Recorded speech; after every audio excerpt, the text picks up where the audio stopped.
Muito bem-vindos a mais um episódio do podcast Sustentável. Neste episódio recebemos o professor Dr. Nilson Clementino para falarmos sobre mudanças climáticas e as enchentes e inundações em áreas urbanas. Não deixe de fazer sua inscrição e compartilhar nossos episódios. Vamos lá! Sejam bem-vindos ao 25º episódio do podcast Sustentável. Esse projeto meu do professor Gabriel Tenaglia, que a gente recebe aí pessoas com notável saber na área ambiental. E hoje a gente vai estar recebendo um cientista, acho que eu posso chamar assim, do meio ambiente, do clima, né? Que é o professor Nilson Clementino Ferreira, né, professor? Ele é engenheiro cartógrafo, mestre em engenharia de transporte pela USP, é doutor em ciências ambientais pela FIGER, né, e professor doutor aí nessa área que tá, acho que não tem poucas áreas, campos do conhecimento mais necessários atuais, que é a área em que o professor atua, né, Gabriel? Isso, sejam todos bem-vindos ao podcast Sustentável, nesse mais episódio novo, 25º, mudanças climáticas, né, e suas consequências nas inundações e alagamentos nas áreas urbanas. Tenho prazer ele receber aqui, professor Nilson, meu amigo, a quem a gente compartilha bastante informações, discute cidades, discute estudos, então seja bem-vindo, é um prazer tê-lo aqui conosco, professor. Eu que agradeço, Gabriel, Danilo, pelo convite de participar desse podcast, né? Que pelo nome já é super necessário, né? Podcast sustentável. E, bem, eu tenho atuado, né, nessa área ambiental já faz algum tempo, né? Eu sou engenheiro cartógrafo, trabalhei sempre na área voltado com geoprocessamento. Então, na minha trajetória profissional, eu tive uns momentos assim que eu trabalhei, por exemplo, uma época na Eletropaulo, em São Paulo, desenvolvendo sistema de informação geográfica para distribuição elétrica. Não tinha muito a ver assim diretamente com o meio ambiente. Mas depois eu fui trabalhar no IBAMA. Trabalhei no IBAMA em Brasília, no Centro de Assessoramento Remoto, por 8 anos como consultor das Nações Unidas, e lá sim eu entrei, né, inteiramente no meio ambiente, e trabalhava muito com o monitoramento da Amazônia, né? Depois dos 8 anos do IBAMA, eu resolvi vir para a carreira acadêmica, né? E vim para Goiânia, fui professor no Instituto Federal de Goiás, né, durante foi 2003 a 2011, mais ou menos, uns 7 anos, né? Naquela época a gente já fez algumas coisas com Goiânia, nós participamos do plano diretor de Goiânia, de mapeamento, nós fizemos o zoneamento ecológico de Goiânia e a carta de risco de Goiânia também, que é usada até hoje, né? Isso. E depois eu fui para a Escola de Engenharia Civil e Ambiental, também um desafio, né, para o curso de Engenharia Ambiental, que é um curso que eu tinha muita curiosidade, e lá eu estou ali trabalhando com o pessoal lá muito ligado a saneamento, né? E passei uma época, assim, até hoje eu sou vinculado ao LAPIG, né, que é o Laboratório de Processamento de Imagem e Geoprocessamento. Então, agora, assim, nesse momento, eu estou envolvido em 2 grandes projetos. Um que já está em andamento, que é o Plano Diretor de Drenagem Urbana de Goiânia, e um outro que nós vamos iniciar, já iniciamos, né, assim, teve já um início, né, que nós vamos fazer o mapeamento da vegetação nativa remanescente do estado de Goiás, junto à Secretaria de Meio Ambiente e Desenvolvimento do governo do estado de Goiás, né? Vai ser um mapeamento com detalhamento de 2 metros. Nós vamos usar imagens de alta resolução do INPE, né? De um sensor do INPE, e vamos fazer um mapeamento aí, a gente pretende que seja assim, o estado da arte, né, do mapeamento da vegetação nativa, e um mapeamento desafiador também. Bacana. Professor, a sua pesquisa, a sua atuação como pesquisadora, ela está voltada para analisar cidades e seus impactos ambientais, né? Como que esse trabalho ele auxilia, como que ele atua, por exemplo, na prevenção de acidentes climáticos, de crises climáticas, inundações, esse tipo de ocorrência, como, por exemplo, a gente teve agora no Rio Grande do Sul. Que tipo de informação ele consegue dar para o poder público nesse sentido? Bem, Danilo, uma coisa que é importante a gente considerar é a seguinte: o século XX foi o século das nações, foi o século que as nações, as grandes nações do mundo se desenvolveram. O século XXI agora é o século das cidades. Tá? Então, a partir de 2007, a população mundial passou a ser maioria nas cidades. Em 2007, nós passamos a ter mais de 50% da população do mundo residindo em cidades. E a projeção é que em 2050 isso chegue a 70% da população morando em cidades. E as cidades, elas são interessantes porque elas ocupam, todas as cidades do mundo, ocupam uma porção muito pequena da superfície terrestre, em torno de 3,5% da superfície terrestre é ocupada por cidades. Nelas residem metade da população do mundo. As cidades são responsáveis por 80% de emissões de gases do efeito estufa, e as cidades que mais sofrerão, né, com as mudanças climáticas, né? E a população que vai ser mais atingida por eventos extremos climáticos estão nas cidades. A gente está vendo agora, Rio Grande do Sul, você só tem notícia, as áreas rurais também foram inundadas, mas o impacto é na cidade, né? Porque impacta as pessoas, as residências, tudo, né? Né? Então, assim, é super importante a gente observar, né? Como quais são os riscos que tem para as cidades. Então, até pouco tempo atrás, na década de 70, né? Nos anos 70, as cidades começaram a ocupar vias marginais a córregos, né? Aqui em Goiânia nós temos a Marginal Botafogo, Marginal Cascavel, que o Goiânia seguiu uma tendência que tinha no mundo, né? No mundo todo se faziam essas avenidas marginais, e aí isso se mostrou, né? Se mostra cada vez mais um erro, né? Então, é necessário deixar dentro da cidade as áreas do corpus hídrico para os corpos hídricos, né?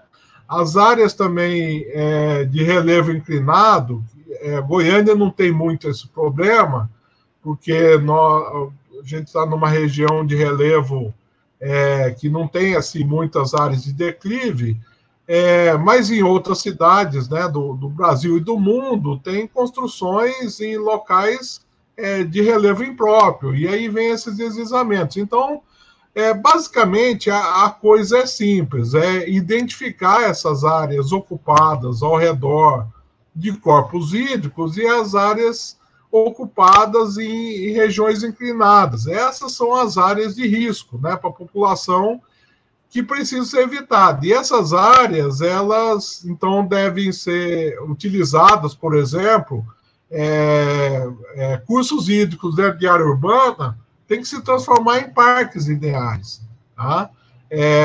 Áreas de relevo muito inclinado tem que se transformar em área de preservação, área de proteção ambiental. Se não se encaixar dentro do Código Florestal, né, você transforma em unidade de conservação, em parque, mas não ocupa essas áreas. Professor Nilson, pegando esse gancho que você falou do monitoramento, das técnicas, né? Depois do que está acontecendo no Sul, várias reportagens trazendo que se já geravam estudos, que já tinham estudos, né? Que a própria ciência fala sobre isso. E aí, de forma clara, assim, que o senhor pudesse esclarecer, ou pelo menos desmistificar, porque é um dos papéis principais que a gente tenta dentro do podcast, é trazer uma informação que as pessoas consigam compreender. Como é que é feito esse mapeamento, esse monitoramento das áreas vulneráveis? Né? Como é que se faz? E aí reforçar, ou pelo menos a sua compreensão, que os estudos vão mostrando as tendências que irão mudar e quais as suas consequências, né? Principalmente nas questões geoambientais e projeções climáticas, talvez um ponto que eu queria abordar. E eu finalizo as cidades, no seu já deu indicativo, mas as cidades estão preparadas para esse novo modelo de projeções climáticas negativas que a própria ciência, esse mapeamento, esse monitoramento nos diz? Bem, eu vou começar respondendo pelo fim. As cidades, elas brasileiras, né, e várias cidades do mundo, não estão preparadas, mas elas podem se preparar rápido para essas mudanças. É uma questão de foco na gestão pública, né, de fazer a coisa certa e de maneira séria, né. E hoje, né, nós temos um monte de técnicas de mapeamento. O mapeamento está se tornando cada vez mais rápido e cada vez mais barato. Mapear é muito barato. Eu estava vendo esses dias atrás, Goiânia, se eu não me engano, Goiânia fez uma contratação de uma empresa para fazer a coleta de lixo, né? Parece que está pagando 20 milhões por mês, um negócio desse. Bom, com 20 milhões você faz um baita do mapeamento da cidade a cada 5 anos. Cada 5 anos você gasta o equivalente a um mês de coleta de lixo numa cidade como Goiânia. Então, é muito barato, né? E esse preço tende a diminuir. Por quê? Porque cada vez a gente tem mais satélites com resolução espacial, com alta resolução espacial. Nós temos agora os drones, né, que têm uma capacidade de mapeamento muito boa e de muito detalhe, muita precisão, né? Nós estamos agora no plano diretor da Energia Urbana fazendo mapeamentos com drone, né, de todos os rios, córregos e ribeirões aqui de Goiânia, com detalhamento centimétrico, usando laser, porque a gente precisa para drenagem, para fazer o plano de drenagem urbana, um mapeamento de altíssima precisão. Então, esses mapeamentos, com mapeamentos de alto detalhamento, nós conseguimos fazer previsões de cheia com precisão muito, muito boa, né? A gente está mapeando aqui os córregos, rios e ribeirões com precisão centimétrica, né? Então, subiu 1 centímetro ali, a gente já sabe que vai transbordar. A gente consegue colocar isso em softwares, né, específicos para isso. E nós conseguimos também fazer projeções do crescimento da área urbana. A gente pega 2 mapas de épocas distintas e aí esse mapa usa um pouquinho de inteligência artificial, ali, aprendizado de máquina, o computador aprende que taxa que o município cresceu e sobre que paisagem que o município cresceu, e a gente consegue fazer a projeção para o futuro. Então, assim, nós estamos numa época muito boa de mapeamento agora. As instituições, né, o órgão público, as prefeituras, elas precisam também ter gente lá capacitada, e aí é importante essa questão do funcionalismo público, né, de ter gente, fazer concurso público, contratar gente capacitada a trabalhar com esses dados e essas tecnologias, para que, de fato, a coisa seja feita, né? E aí cabe ao gestor fazer as políticas todas que necessitam ser feitas. Agora, precisa também que outras instituições estejam também de olho nos órgãos públicos, né? Por exemplo, instituições como CREA, CAL, né? Goiânia tem plano diretor, várias cidades têm plano diretor, mas muitas vezes o plano diretor não é executado, né? Não é implementado. Então faz-se o planejamento, mas não executa o planejamento. E aí quando ocorre os problemas, e aí já é tarde demais. A Porto Alegre fez um mapeamento acho que foi em 2012, um mapeamento com laser do município detalhado, fizeram simulação de cheia, né? Fizeram projeção. A simulação é impressionante, porque a gente olha a simulação e olha o que aconteceu ali, as coisas batem muito bem, só que não foi tomado nenhuma medida. E aí não adianta, né? As ferramentas estão aí, mas é necessário que o poder público tenha ação e é necessário que instituições como esses conselhos todos e a própria universidade esteja ali também cobrando para que isso seja feito.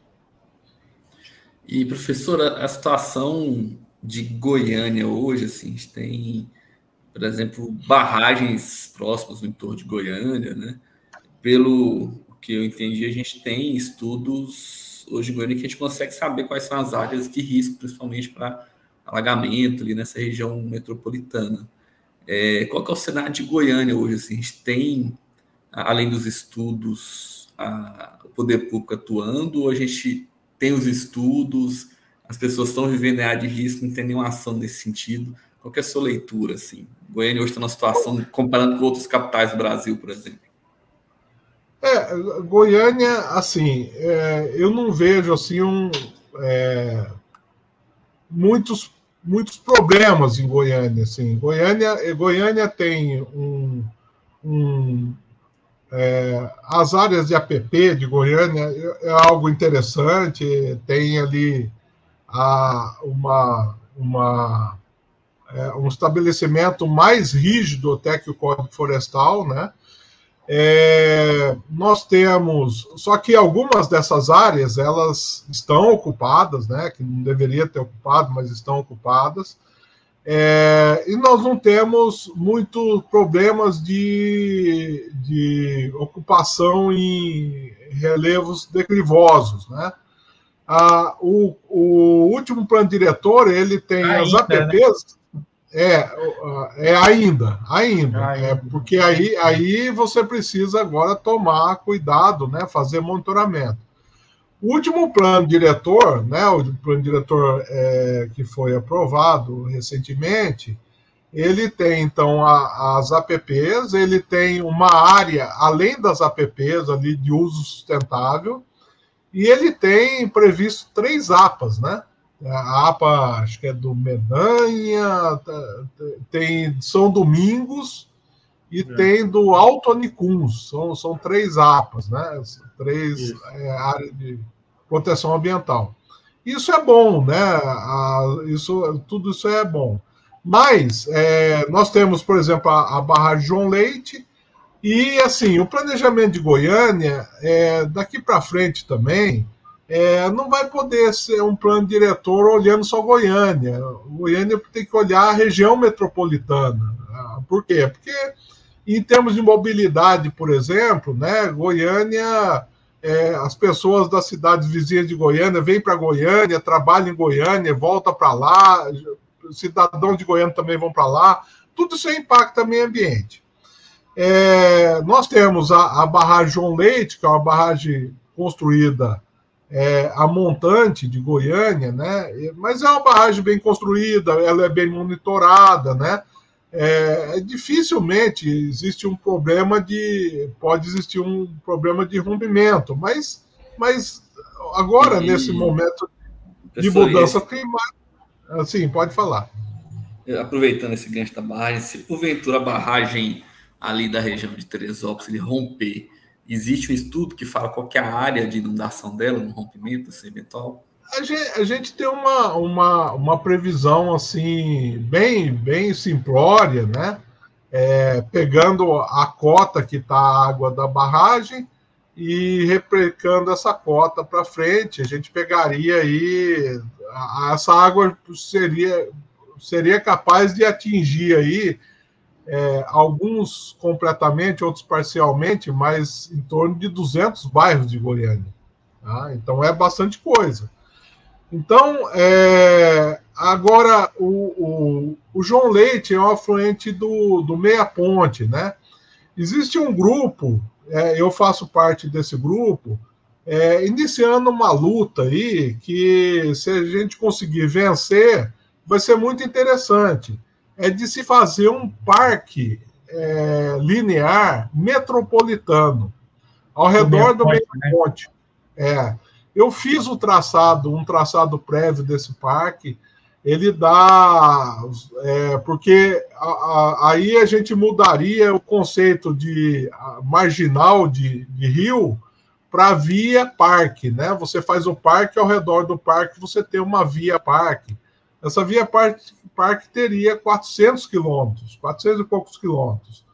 Pega uma área enorme e seria algo inédito no mundo, um parque desse. Porque você tiraria, né, um monte de ocupações, né, irregulares. E você evitaria no futuro também o aumento de ocupações irregulares próximo dessas áreas. Então, é algo que eu acho que a região metropolitana precisa lutar por esse parque, né? E isso poderia ser solução também para um monte de coisa dentro de Goiânia, mudança, alguns equipamentos urbanos, por exemplo, zoológico, a agropecuária, essas coisas que ficam na área urbana de Goiânia, e a área urbana cresceu muito, então a gente vê as pessoas reclamando sobre esses equipamentos. Isso poderia ir para um parque desse ali, que ele é grande, pegaria uma área próxima ao parque, sem risco nenhum, e colocaria esses equipamentos ali, né? E aí você tem um parque que seria vitrine para o mundo, né? Então, é uma oportunidade que não é Goiânia, mas a região metropolitana de Goiânia tem, né? Agora, outro problema que preocupa é a questão da escassez hídrica, né?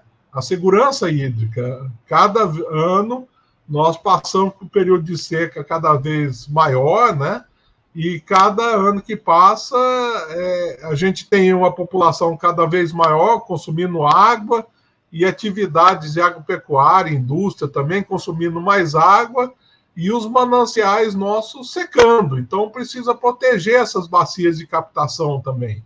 Então, nós temos aí alguns desafios que vão determinar a qualidade de vida de Goiânia para os próximos 100 anos, que precisam ser feitos agora.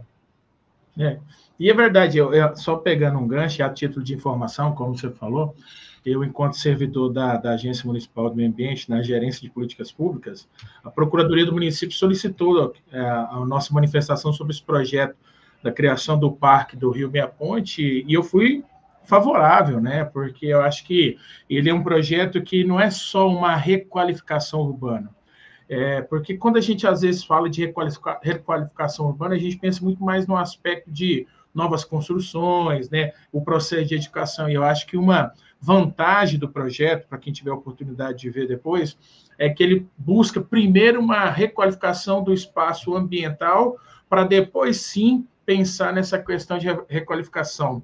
Professor Nilson, mas eu queria pegar o gancho, eu sei que alguns dados vocês vão liberar só no final do ano, quando tiver o plano de drenagem, mas esse é um tema que muito afeta a nossa cidade, né? Dados da Defesa Civil nos apontam que Goiânia tem em torno de 99 pontos passíveis de alagamento e inundação, né? Acho que vocês estão validando e talvez ampliando esses dados. E aí vem a minha questão, né? O plano de drenagem, que, se eu não me engano, é no final do ano que será publicado, se eu não me engano, acho que no final do ano ou início do ano que vem. Início do ano que vem. início do ano que vem. O plano de drenagem, dados que o senhor já pode liberar, ele amplia, né, essas áreas que foram mapeadas de passíveis de alagamento e inundação, como a gente acredita que tem, eu particularmente acredito que tenha mais. E um segundo ponto, né, principalmente as soluções que serão dadas, né? Essas soluções passam, ou pelo menos a proposta vai pensar só numa questão de infraestrutura física mesmo, ou não, tem a questão de desocupação e dar um passo atrás, né, e propor, por exemplo, a desocupação de áreas de revegetação, justamente para a gente poder manter a área de APP, diminuir a velocidade de manter as cotas de inundação, diminuir, aumentar a permeabilidade e diminuir essa velocidade do rio, né? Porque é engraçado, né? No programa de domingo do Fantástico, até falei isso com os meus alunos, o principal arquiteto contemporâneo do mundo traz soluções urbanísticas justamente para aquilo que a natureza já faz. A cota de inundação ela já permite essa expansão do manancial, a vegetação, que é a área de APP, já permite essa permeabilidade, diminui essa velocidade, né? Então, aproveitando a oportunidade, que o plano de drenagem, quais são os apontamentos daquilo, claro que eu sei que o senhor pode falar, que algumas coisas acho que ainda não pode dar publicidade, né? Não, a filosofia do plano, Gabriel, é exatamente essa, é de a gente conseguir infiltrar o máximo possível de água no solo. Então, o plano ele tem uma equação que é uma equação difícil de resolver, que é mais ou menos assim: a água que entrar na rede de microdrenagem, nas bocas de lobo e as tubulações que tem, que é o equipamento de engenharia para drenagem urbana, essa água tem que escoar rápido, tá? Tem que sair das ruas o mais rápido possível. Mas a água que vai escoar superficialmente, a gente precisa diminuir a velocidade dela. Então é isso mesmo, vai ter indicações no plano, né? Porque o plano, a gente fala que o papel do plano é o papel da nutricionista, né? A gente vai aconselhar, né? A gente vai dizer, vai dar apontamentos para a prefeitura o que deverá ser feito nos próximos anos para que a gente atinja uma situação, né, boa, né, em relação a isso, né?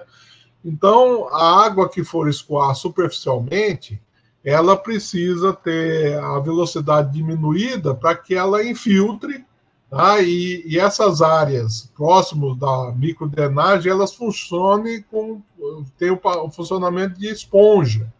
E aí tem, sim, a possibilidade de desocupação de algumas áreas, né? Questão de criar áreas fazer recuperação da vegetação nativa de algumas dessas áreas para diminuir a energia dessa água que chega nos córregos, rios e ribeirões. Vai ter também a possibilidade de ter barragens para diminuir a velocidade da água dentro desses córregos, né? Barragens de regulação de vazão. Então, são várias iniciativas, né, que o plano vai apontar, né? Lógico que o que a gente faz, né, com esses mapeamentos bastante detalhados, a gente vê a situação, simula chuva e tudo, usa essas ferramentas de simulação, vê os locais de estrangulamento dos córregos, dos rios, ribeirões, os locais de risco de inundações, de alagamento, e aí no software a gente desenha, faz ali o que precisa ser feito, né? Coloca mais vegetação, coloca barragem de regulação de vazão, faz desocupação e tudo, e simula de novo para ver se o problema diminui, né? Então, basicamente é isso, né? Que é o plano que está sendo construído aí. Eu acho que, só Danilo, eu acho que esses planos, né, são importantes porque ele vem trazer dados para que a gente possa enquanto poder público, tomar decisão, né? Você sabe que eu estou numa luta diária para que a gente possa ter a aprovação da lei ambiental do município de Goiânia. São 90 anos, a gente não tem, porque muito se discute, né? O plano diretor. O plano diretor é importante que todos que estão nos ouvindo compreendam. Ele faz uma abordagem dos condicionantes urbanísticos da cidade, né? E acaba que o último plano diretor, ele deixou algumas lacunas ambientais que me deixam angustiado justamente por compreender toda essa área de Goiânia, os problemas de alagamento, inundação, né? Que é justamente permitir, né, ou diminuir a nossa proteção de cota de inundação, porque até então o plano antigo, a gente delimitava o órgão, e a partir dali que eu teria 100 metros de APP. Hoje ele delimita que você tem 100 metros de cota de APP, né? 100 metros de cota de inundação, mais 100 metros de APP. Então, você tem regiões do Meia Ponte ali na região leste, que a gente sabe, que o Meia Ponte, a cota dele lá, dá 638 metros. Então, 638 metros, mais 100 metros de APP, 738. Hoje, eu tenho 200 metros de área de preservação. Então, no plano diretor hoje, me permite que eu possa, para eu construir naquele local que está me permitindo, eu vou aterrar para poder construir. E justamente o que está acontecendo hoje na cidade nas cidades do Rio Grande do Sul é que várias cotas de inundação foram ocupadas, por N fatores, mas foram ocupadas. Eu acho que a gente tem um momento oportuno, sabe, professor Nilson, e a todos os ouvintes, e Danilo, que é pressionar para que a gente possa aprovar a lei ambiental, porque a lei ambiental ela vai pegar essas lacunas que foram deixadas em suspenso, ela vai pegar dados, né, do plano diretor de drenagem e ela vai tentar trazer uma legislação que traga um regramento claro, porque acho que em momento nenhum, todos nós aqui que trabalhamos com dados científicos, com políticas públicas, a gente quer travar o desenvolvimento da cidade, mas a gente quer que tenha um desenvolvimento com justiça social e sustentabilidade, porque qual o desenvolvimento econômico que a gente está tendo agora no Rio Grande do Sul? Eles vão ter prejuízos de ISS, de ICMS, de produção que incalculáveis, que ainda não se tem uma base, né? A gente está falando de 70 bilhões que vai para lá, é para construir as obras públicas, né? Aquilo que vai dar para ser reconstruído. Mas e o prejuízo de deixar de produzir? Acho que a gente precisa olhar essa situação do Rio Grande do Sul como um exemplo.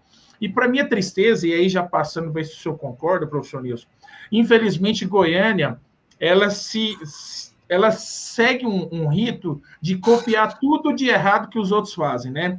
Ela está seguindo o mesmo modelo de uso e ocupação do solo, principalmente que a cidade de Belo Horizonte e a cidade de São Paulo utilizaram lá no passado.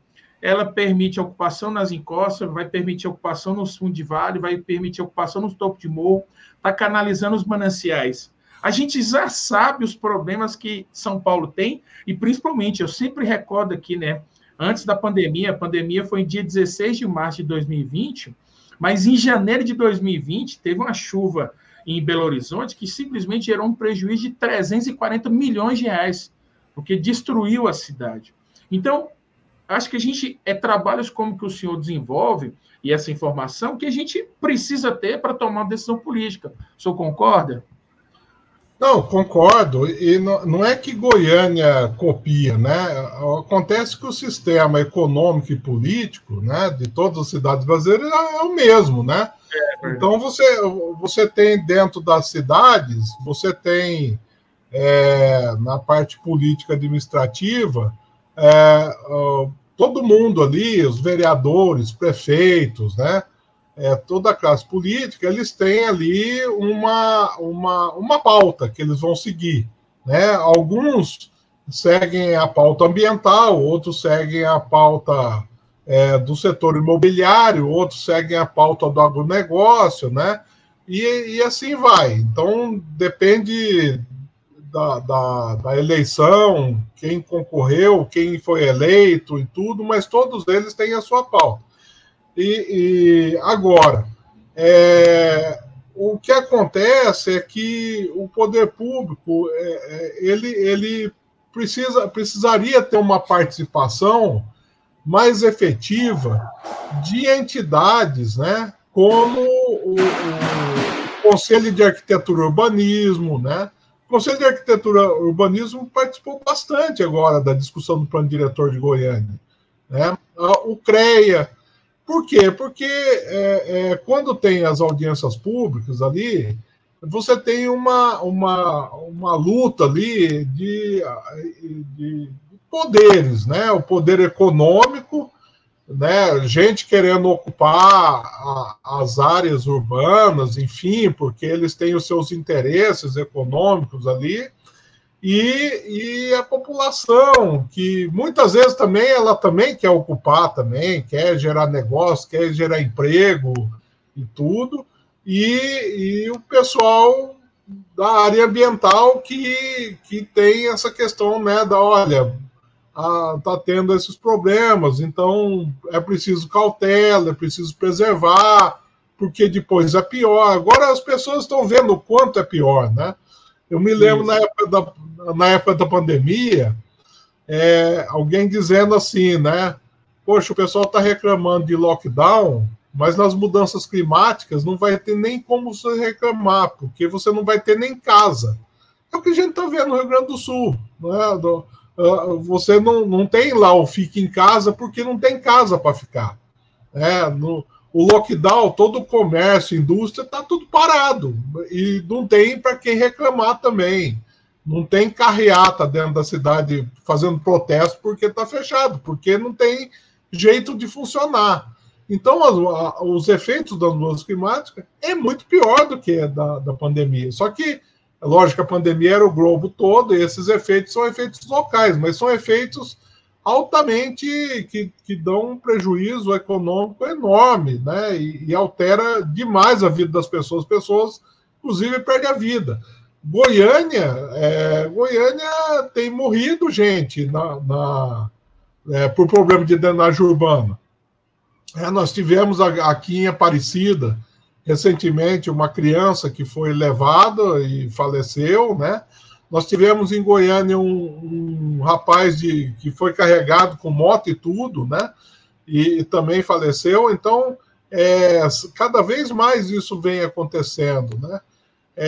E aí é preciso também, né, que você tenha uma sociedade civil organizada e atuante, cobrando o poder público, porque senão não adianta. Assim, você pode fazer o plano que for, e pode ser lindo, maravilhoso, mas o prefeito muda o prefeito, né? O plano de drenagem urbana está sendo feito agora. Aí vai ter uma eleição daqui a alguns meses. Pode mudar a prefeitura, vai mudar os secretários e os novos que chegarem.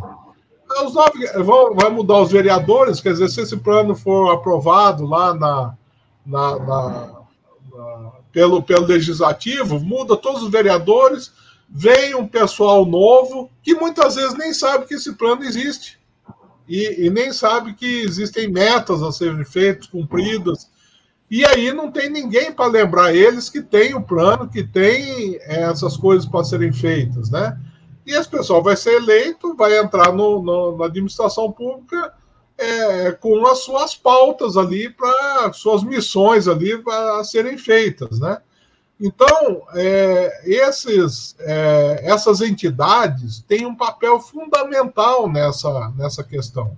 Eu fiquei muito feliz agora, no final de semana, eu vi uma manifestação do Conselho Federal o CONFEA, Conselho Federal de Engenharia e Agronomia, né? Sobre o Rio Grande do Sul. E ele se colocando ali, olha, assim, prefeitos, vereadores, os políticos, né, os gestores públicos, eles precisam se cercar de engenheiros, de cientistas, de pessoas que conheçam realmente os problemas do município. Eu não estou falando só problema ambiental, não. Nós temos problema de mobilidade, nós temos problema de saúde. Todos esses problemas, aliás, eles estão interligados, né?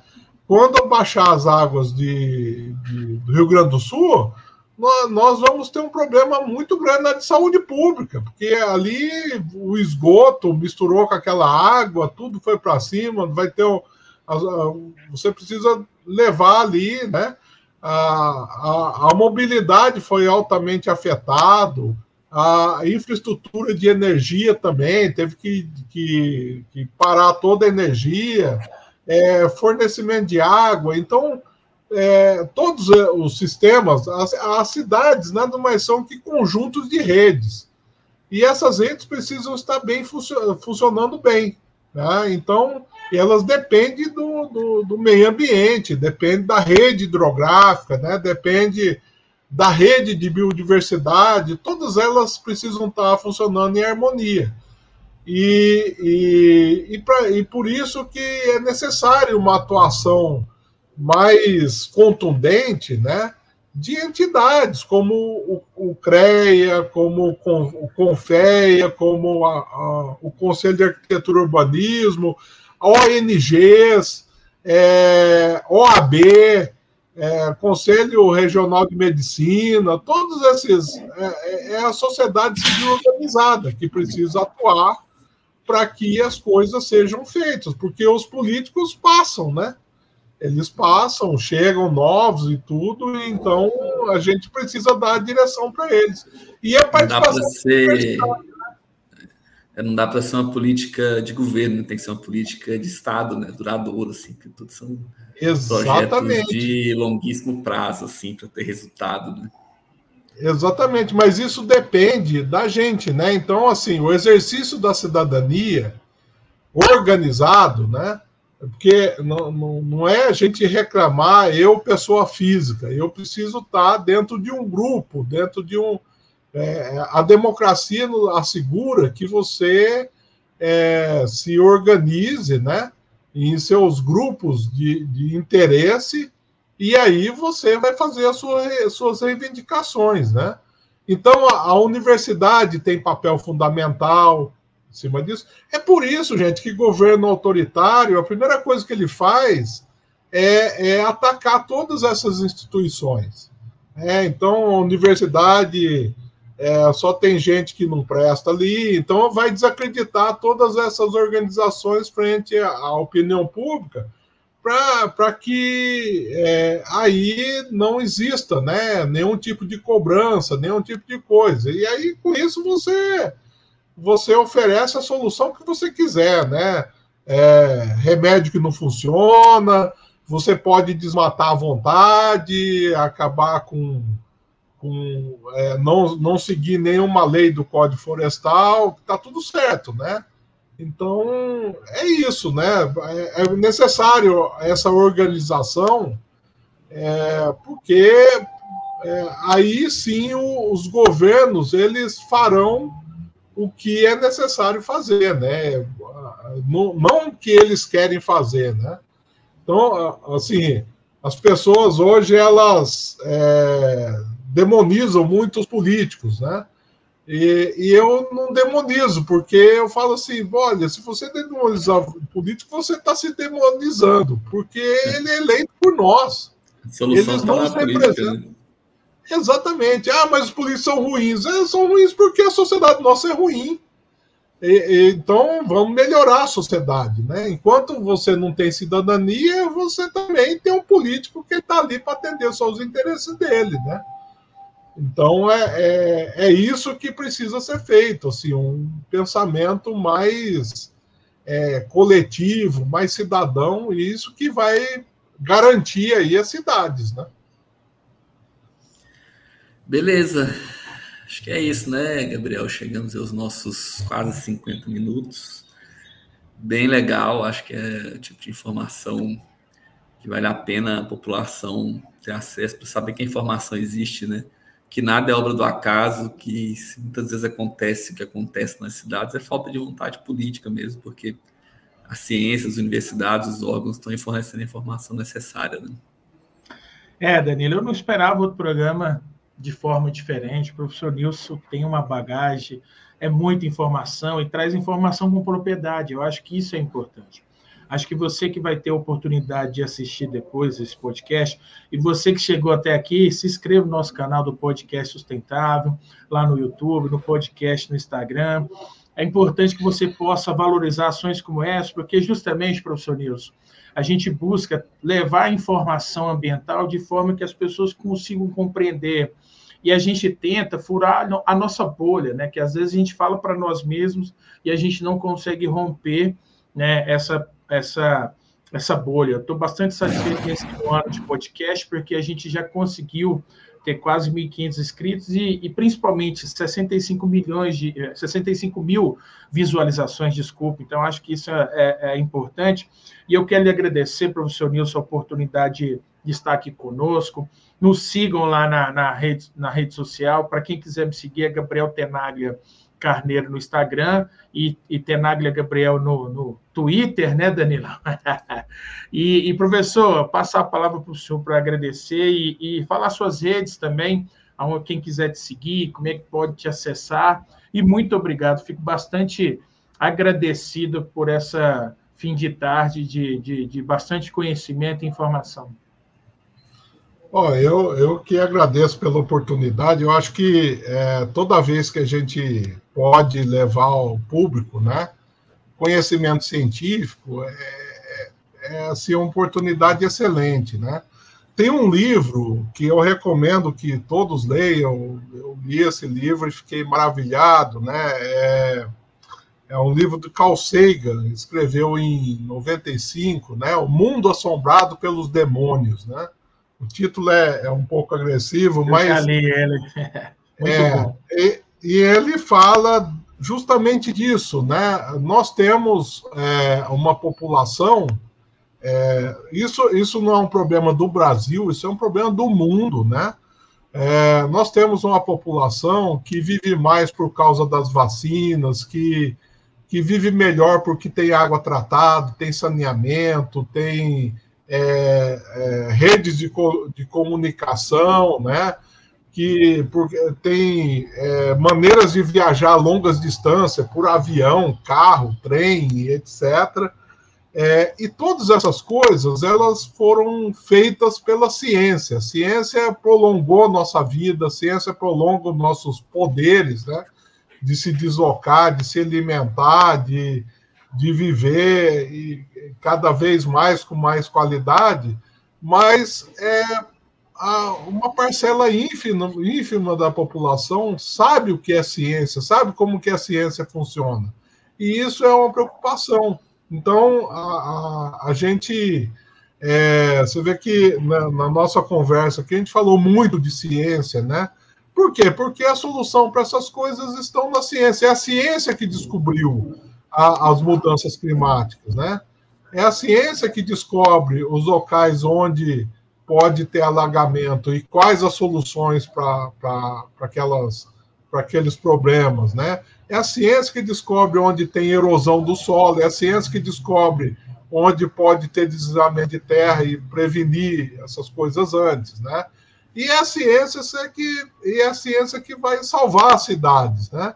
Então, existe realmente um problema na ciência, e não só no Brasil, no mundo todo, é isso, de cientistas conversando só com cientistas, e a população fica de fora, né? O fato é que a população ela é inteligente, ela é capaz de entender as coisas, só que a gente tem que levar isso para elas de uma maneira mais que ela consiga digerir mais rápido. Didática. Assim, mais didático, né? Mais ilustrativo. E nós temos essas ferramentas hoje. Nós podemos fazer vídeos rápidos sobre artigos científicos, sobre estudos, né? O que está acontecendo. Então, fazer isso, levar para a população e levar para os gestores. Tá? Então, nas discussões de um plano diretor, quando você tem pautas ideológicas ali sendo travadas, alguém... e com interesses financeiros, né, e tudo, a hora que chega a informação científica, o debate ali, ele praticamente para, porque para você rebater uma informação científica, você precisa de outra informação científica. Porque a informação científica ela já é validada, ela já é verificada e tudo mais. Então, e ela é lógica, é racional. Então, quando você tem o político o gestor político, que ele vai para um debate, ele leva dado científico, ele sempre vai ganhar a discussão. Ele sempre vai tá com propostas bem embasadas, propostas vencedoras, né? Então, não tem erro. Agora, muitas vezes os gestores nem sabem disso, né? Eles precisam se cercar ele não precisa, o gestor público não precisa ser cientista, mas ele tem que ter assessores que entendam o que é a ciência, que dê a direção para eles, né? E a população se informar mais com relação à ciência, né? As redes sociais, elas são tão ricas, né? Tem muita coisa ruim na rede social, mas também tem muita coisa boa, né? Que depende de você ter o costume de acessar boas informações, né? Então é isso, eu agradeço aí. Eu de rede social tenho aqui as minhas, tem assim 2, 3 seguidores só, não sou muito de meia dúzia de gente, né? Mas assim, eu posso indicar o site, né, da Escola de Engenharia Civil e Ambiental, que é EECA, né? EECA.ufg.br, né? Que tem lá o nosso site, e ali você tem acesso aos programas de pós-graduação nosso lá. Nós temos o programa de pós-graduação de Engenharia Ambiental e Sanitária. Eu também sou professor lá no CIAMB, né? Tive a honra de ser professor. Eu fiz o CIAMB, né, o doutorado em Ciências Ambientais, e depois passei a fazer parte do corpo docente ali. Estou também ali trabalhando com eles ali. Tá? Beleza. Então, valeu para quem chegou até aqui e até a próxima. Tchau, tchau, gente. Tchau.